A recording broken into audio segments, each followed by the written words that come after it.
السلام عليكم أعزائي المتابعين والمتابعات.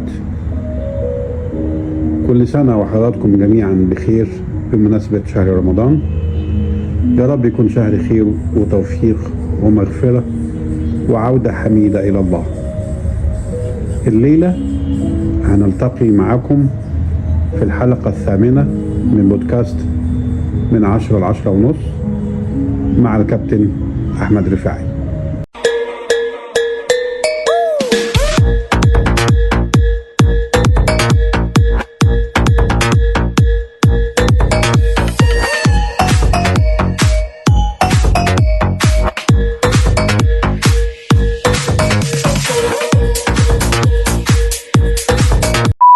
مساء الخير كابتن أحمد. مساء النور. في الحلقة السابقة كان في سؤال حول علاقة اللاعبين بعضهم ببعض وتأثير ذلك على مردود الفريق سلبا وإيجابا، وكيفية السيطرة على هذه الأمور. والحقيقة هذا الأمر يعني كان من الأهمية بحيث أنه يستحق مزيد من النقاش. لذلك الحلقة دي هتتناول ما يحدث في أوضة اللبس من وجهات النظر المختلفة. طبعا الناس من خلال ما تشاهده في الملعب بتبقى فاكرة ان الفريق عيلة واحدة وان كل اللعيبة على قلب رجل واحد، بس الحقيقة اظن ان الفكرة دي ابعد ما تكون عن الواقع. في أوضة اللبس مشاعر ما حدش بيبوح بيها، في غيرة، في مقارنة، في خوف من البديل، وكل لاعب بيخاف على مكانه ومكانته في الفريق. هنسألك يا كابتن الأول عن رأيك في أهمية أوضة اللبس، وهل الموضوع فيه تفاصيل مهمة ولا الموضوع مش كبير كما يعتقد البعض؟ الأول مساء الخير على حضرتك وكل المتابعين. أهلا بيك فندم. إن شاء الله طيبين ورمضان كريم عليكم إن شاء الله، وإن شاء الله كل سنة كده نبقى مع بعض واستغلوا الشهر ده كويس جدا يعني في التقرب إلى الله. طيب، بالنسبة لسؤال حضرتك، أنا بشوف من وجهة نظري ومن وجهة نظر أي حد فاهم في المجال ده. الأول قبل ما تكمل، إحنا كنا سألنا سؤال ضمن الحلقة السابقة حول العلاقات في أوضة اللبس. هل فعلا الأمر يستحق مزيد من التفاصيل والنقاش حول العلاقات ولا لا هو مجرد سؤال وخلاص؟ لا خالص. أنا بشوف إن السؤال ده ممكن يتعمل عليه أساسا 3-4 حلقات من التفاصيل، يعني لأن أي حد جوه المجال ده قوي وفاهم هيبقى عارف كويس قوي ان اهم حاجة في نجاح المنظومة هي اوضة اللبس. يعني ايه اوضة اللبس؟ مبدئيا اوضة اللبس محتاجة كابتن فرقة يكون عنده خبرة كبيرة جدا جدا، يعرف يلم اللعيبة، يعرف يحط رولز او قواعد جوه اوضة اللبس الناس تمشي عليها، علشان دي اللي بتؤدي الى النجاح او للتكاتف، عشان نبقى عيلة بقدر الامكان. لان جوه المجال ده مفيش عدل مطلق او مفيش صح مطلق، محدش بيعرف يعمل صح 100%، لان احنا نفوس واحنا بشر، فبيبقى في تفاصيل صغيرة كده، وفي نفوس بتبقى مش احسن حاجة، لان كل واحد جاي من بيئة مختلفة. انت في 30 او 35 لاعب في الفرقة او 25 ايا كان. احنا طبعا هنتناول التفاصيل في الاسئلة القادمة، لكن هو من حيث المبدأ هل الأمر فعلا يستحق حلقة كاملة الموضوع ده ولا لا؟ يستحق 3-4 حلقات لو في ورق وأسئلة تسمح إن الواحد يتكلم في الموضوع ده. يستحق كلام 3-4 حلقات كمان. طيب، احنا هنبدأ بعد كده التفاصيل مع الأسئلة القادمة. ما في حاجة مهمة، معلش. اتفضل. كابتن دودو الجباس. تمام. وادي دجلة، كان وادي دجلة، وحاليا بقاله مثلا 5 أو 6 سنين في بيراميدز. حضرتك متابع بشكل كبير جدا لكرة القدم وللدوري المصري بشكل خاص يعني. صحيح. شفت دودو الجباس كم مرة في الملعب مع بيراميدز؟ مرات قليلة جدا. 3 4 يعني ما يتعدوش عدد مرات الإيد الواحدة. وما كانش تأثير فني كبير يعني. يعتبر ما فيش نتيجة لكبر السن يعني. تمام. طب ليه هو موجود في وادي في بيراميدز لغاية دلوقتي؟ واظن ما شاء الله ربنا يبارك له، يعني بيتقاضى اجر كبير جدا. ليه؟ عشان اوضه اللبس بس. عشان دوره في اوضه اللبس. تسال طب هو بيعمل ايه لغايه دلوقتي؟ مهم لاوضه اللبس. فاي حد مش قريب او مش جوه المطبخ في المجال ما يفهمش يعني ايه الكلمه دي. فمن خلال ما حضرتك قلت هنتناول يعني ايه الكلمه دي في خلال الاسئله اللي حضرتك انا ما اعرفهاش، بس انت قلت ان هي موجوده يعني. موجوده ان شاء الله. يلا بينا. ماشي يا سيدي. اول حاجه يعني من خلال تفاصيل اوضه اللبس هسالك سؤال يعني محتاج صراحه فيه، لاني انا لو سالت عدد كبير من اللاعبين عن السؤال ده مش هيجاوب صراحه. يعني ما اضمنش ان هم يجاوبوا بصراحه. بس عايز اسالك سؤال مهم خاص بالموضوع ده. اسال يا اخو. سؤال لولبي يعني. انا بجاوب بصراحه مطلقه من غير ما افكر. تمام. هل طبيعي تغير من زميلك اللي واخد مكانك، ولا ضعيف الشخصيه وهو بس اللي بيغير؟ هو محتاجين بس نصلح المصطلح شويه بتاع الغيره ده. لان في غيره صحيه وفي غيره مدمره. ودي بترجع من شخصيه للتانيه. في لعيب مثلا يبقى غاير من زميله، ودي الغيره اللي مش صحيه او مدمره. يبقى غاير من زميله اللي واخد مكانه او اللي بيلعب او الى اخره، لدرجه ان هو مركز معاه قوي وناسي واجباته وناسي هو المفروض يعمل ايه. يعني انا المفروض انا كمساك مطالب مني واجباتي 1 2 3 4 5 حسب فنيات المدير الفني. في مدير فني عايز يبدا كوره من تحت، فانا مطالب مني 1 2 3. في مدير فني عايز يلعب اللعب اللي هو المباشر، يبقى انا مطالب مني اعمل 1 2 3 4 5، فانا مركز في واجباتي، بقوي تقوياتي، شغال في الجيم، بعمل كل حاجه. انما في واحد من كتر غيرته من زميله، وخلينا اقول بشكل صريح حقده عليه، يخليه مركز معاه لدرجه ان هو ناسي شغله وناسي واجبات مركزه، فبناء عليه حتى هيبان على شكله.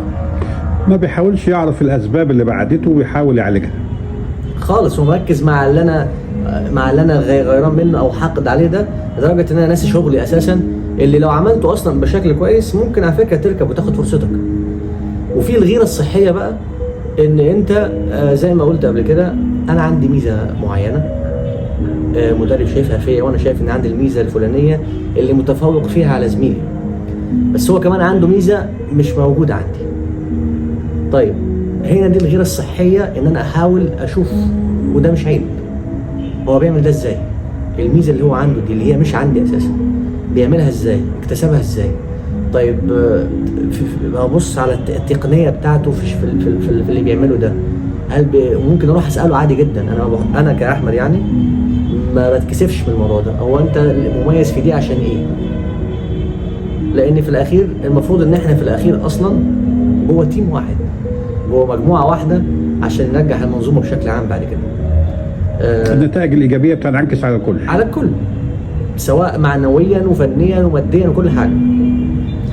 فدي الغيره الصحيه، ان انا اكون في ميزه عند زميلي عايز اخدها، علشان انا عايز ابقى انا الموجود في الملعب، وده حق الشرعي لكل لعيب ان هو يتنافس قلنا بشرف عشان يحصل على مكانه في الملعب، مش بس يحصل عليه ويسكت، ده ويحافظ عليه بالاستمراريه في الشغل.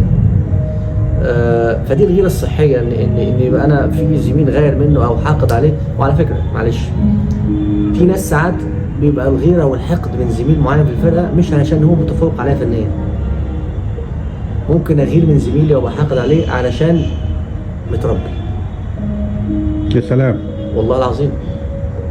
ممكن ابقى حاقد وغير منه علشان عنده حاجه مش عندي، اللي هي بيعرف يتكلم، شخصيته قويه. يعني ممكن حتى على المميزات الاخرى، حتى لو ما كانتش لها علاقه بالكوره. هو انت بتبقى في ناس جايه من بيئه مش احسن حاجه، ففجاه يبص يلاقي واحد الناس كلها بتحبه، او الناس كلها لما بيتكلم تسمعه، بس ده ما بيحصلش معاه، فتلاقيه بقى منافس انه حاقد عليه ومتضايق منه عشان حتى حاجه بره اصلا الشغل، فده كمان موجود. يعني انا بقول ان الغيره الصحيه موجوده، ولازم الواحد يغير، بس غيره صحيه في انك تبقى احسن، مش انك تركز مع واحد وتنسى شغلك. تمام. ما زلنا في نفس اللاين، نفس الخط. ويعني بنأكد على اني نحب نسمع منك اجابات صريحة. لما صاحبك اللي بيلعب مكانك يلمع بتفرح له، ولا جزء جواك بيبقى مش متقبل ده؟ طيب انا مش هجاوب اجابه بتاعت حد ملاك مجنح، هجاوب اجابه بتاعت حد جريء شويه. اتفضل. زي ما اتفقنا قبل كده ان مجال كرة القدم انت مش موظف، لا انت بتحارب كل يوم كل تمرينة وكأنها اول تمرينة ليك عشان تثبت نفسك وتبقى احسن حاجة عشان تاخد مكانك في الملعب. زي ما قلنا انت بتدوس بالستارز في قلب زميلك جوه الملعب بطريقة من غير ما تأذيه طبعا، عشان تحصل على مكانك. وبره الملعب احنا بناكل في نفس الطبق. فلما زميلي اللي بيلعب في مكاني بيلمع ويتنجم، هنا بيبقى فيه 2 شعور، يا اما فيه شعور واحد بس يا اما فيه 2 شعور. شعور واحد بس وده بيبقى للناس اللي نفوسها مريضة، اللي ما بيقدرش يسيطر على المشاعر السلبية، نفسه مريضة وبيئته المحيطة بيه بشكل عام مش سوية، فتلاقيه عنده شعور واحد بس وهو انه يتمنى لزميله ده أسوأ حاجة. تمام. ده موجود كتير جدا جدا، علشان بس يحصل على الفرصة ويبقى هو الموجود في الملعب. مع ان ما تحسبش كده، كله رزق، لعبك رزق، وجودك في النادي ده رزق، ومشيانك من النادي ده برضه رزق، كلها ارزاق وربنا ما بيظلمش حد يعني. اوكي. في ناس بيبقى عندها 2 شعور. الشعور الاولاني عشان هو شخص سوي نفسيا الى حد كبير، ما حدش سوي 100%، الى حد كبير سوي، فبيبقى مبسوط بزميله وبيتمنى له النجاح، لان بيفكر كمان ان لو انا مكانه احب ان الاخر يفكر ان هو يفكر بالطريقه دي ويتمنى الخير بالطريقه دي. انما كمان بتبقى جواك سنه بتاعه النفس البشريه لازم، ايوه، ان انا كنت احب ان انا اكون هنا، انا اكون مكانه، ودي ما بتعترضش مع كون ان انا بتمنى له كمان الخير. تمام. يبقى الشعور السيء او السلبي اكيد موجود، ولكن في البعض بيقدر يسيطر عليه ويحوله لمشاعر ايجابيه الى حد كبير. تمام. الحقيقه احنا ما زلنا في نفس اللاين، لكن بسؤال جريء شويه. اكتر من كده؟ اكتر. ماشي. في لحظه ضعف هل ممكن لعيب يتمنى زميله يغلط او حتى تحصل له اصابه عشان ياخد فرصته؟ سكت. يا نهار ابيض. اصل احنا بشر، لازم اؤكد على الفكره دي. بص، ربما يكون الاجابه مش عايزه تكون متشابهه مع اللي فاتت، انما بيحصل، بس ممكن تتمنى له، وده للاسف مش صح، بس احنا بشر وده شغلنا للاسف. ممكن تبقى قاعد انت مش واخد فرصتك وشايف ان انت مش كويس. اصل في مدير فني ساعات يجيبكم يقول لك انت مش كويس قوي، اللي انت بتتمرن بتغل في التمرين وماشي كويس ومركز مع حالك، بس اللي بيلعب كويس ماشي كويس. ايوه. طب ما انا كويس يا سيدي على دماغي، بس اللي بيلعب ماشي كويس. يعني هوقفه ليه؟ وبنكسب او ما بلاش بنكسب، قايم بواجباته على اكمل وجه بشكل كبير جدا، لان ما حدش بيعرف يعمل 100% على طول، صعبه يعني. فتمام، بيجيبك المدير الفني السوي اللي كويس، انت ماشي كويس، ركز في اللي انت بتعمله وماشي، خليك ماشي زي ما انت، بس ده ماشي كويس. فتيجي انت جواك سنه كده اللي هو بتتفرج على الماتش سلامة وانذارين او ضغط، لا يا اهلا ويقلش دلوقتي، بتحصل، احنا بشر، بس مش لدرجه ان تتمنى انه يتصاب، لا. لان ما تتمناش لنفسك طبعا. دي بتتفاوت من شخص للتاني، او قلنا من شخص سوي او لا، بترجع من حد للتاني. بتحصل مع ناس انه يتمنى ان زميله يتصاب، وكتير. ايوه، والعياذ بالله يعني. بس يعني الحمد لله والله انا بتكلم عن نفسي، عمري ما تمنيت ان زميلي تحصل له حاجه، لاني احنا في نفس المركب، نشرب نفس الكاس مع بعض، فما فيهاش انت تمنيت لزميلك هتتعور برضه، ما فيهاش يعني. بس ممكن تتمنى ان هو مثلا يجي في كوره يعني ايه يقلش له قلشه كده عشان تخلي المدير الفني يبدا يفكر شويه طالما انت ماشي كويس، فبتحصل ساعات. طبعا لو في انذار او طرد يبقى يريحك من حتى المشاعر السلبيه. 3 انذارات مشاعر سلبيه 3 انذارات هيتوقف، فانت عشان تاخد فرصتك طرد والحكم جه عليه شويه خد له ايقاف ماتشين، يا ايه الحلاوه دي. ولو 8 ماتشات مثلا عشان غلط غلطه كبيره تبعد. بتحصل حتى كابتن محمد بركات كان بيتكلم على كابتن احمد حسن في موقف زي ده، بتحصل أيوة. كلاعيبه بتحصل ما بيننا. ان كان يوم ساعده لما اضطر ده كابتن احمد حسن. احلى وقف ده ولعب ساعتها وركب خلاص شكرا. بس بشرط انك تكون انت جاهز. ما هو في لعيبه يقعد مركز مع زميله اللي ما شاء الله ماشي كويس زي ما قلنا، لدرجه ان هو لما تجيله الفرصه ياخدها تبقى زي الزفت، اقعد بقى استنى شهرين 3 تانيين. فطول ما انت جاهز وطول ما انت زميلك بيلعب وانت ماشي كويس خليك دايما جاهز، لان الفرصه هتجيلك من حيث لا تدري طالما انت ماشي كويس.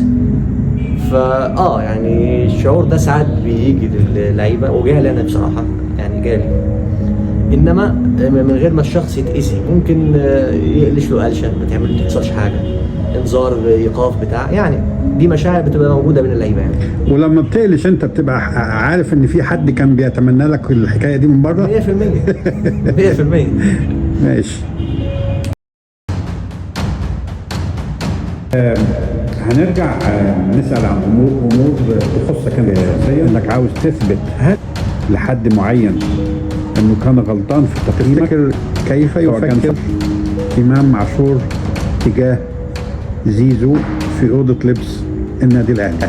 وانت عشان زملكاوي عايز تولع الدنيا؟ لا ما بحبش اجاوب على السؤال.